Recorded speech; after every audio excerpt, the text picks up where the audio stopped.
തൊടുപുഴയിൽ UDF സ്ഥാനാർത്ഥി Abu John Joseph Thodupuzha tahsildar Bindu Rajan മുൻപാകെ നാമനിർദ്ദേശ പത്രിക സമർപ്പിച്ചു. ടീം UDF ആണ് തെരഞ്ഞെടുപ്പിനെ നേരിടുന്നത് എന്ന് അദ്ദേഹം പറഞ്ഞു. 140 മണ്ഡലങ്ങളിലും മികച്ച വിജയം നേടും. LDFും BJPയും ഡീൽ എന്ന ആരോപണത്തിൽ കാര്യമില്ല. ഒത്തൊരുമയോടെയുള്ള പ്രവർത്തനമാണ് ആവശ്യമെന്നും അബു ഉത്തരവാദിത്തോടെ കാര്യങ്ങൾ ചെയ്യാൻ കഴിയുമെന്നാണ് പ്രതീക്ഷിക്കുന്നതെന്ന് പാർട്ടി ചെയർമാൻ PJ ജോസഫും പ്രതികരിച്ചു.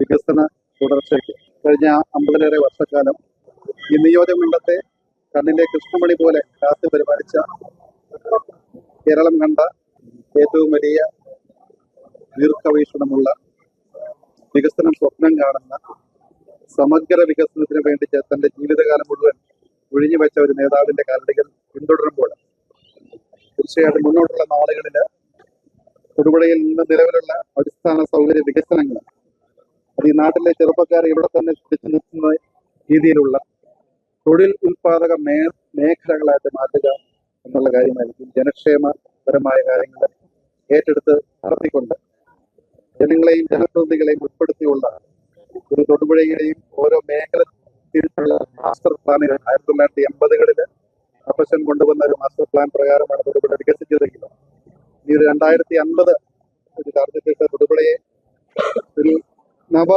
മാസ്റ്റർ പ്ലാൻ തയ്യാറാക്കി മുന്നോട്ട് പോകുന്നത് കാര്യങ്ങൾ ചെയ്യും. എനിക്ക് കുറച്ച് വിശ്വാസം.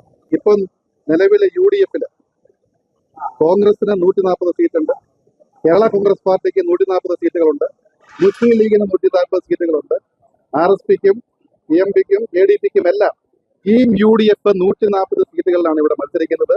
ഉജ്ജ്വലമായ വിജയമായി UDF അധികാരത്തിൽ തിരിച്ചു വരും.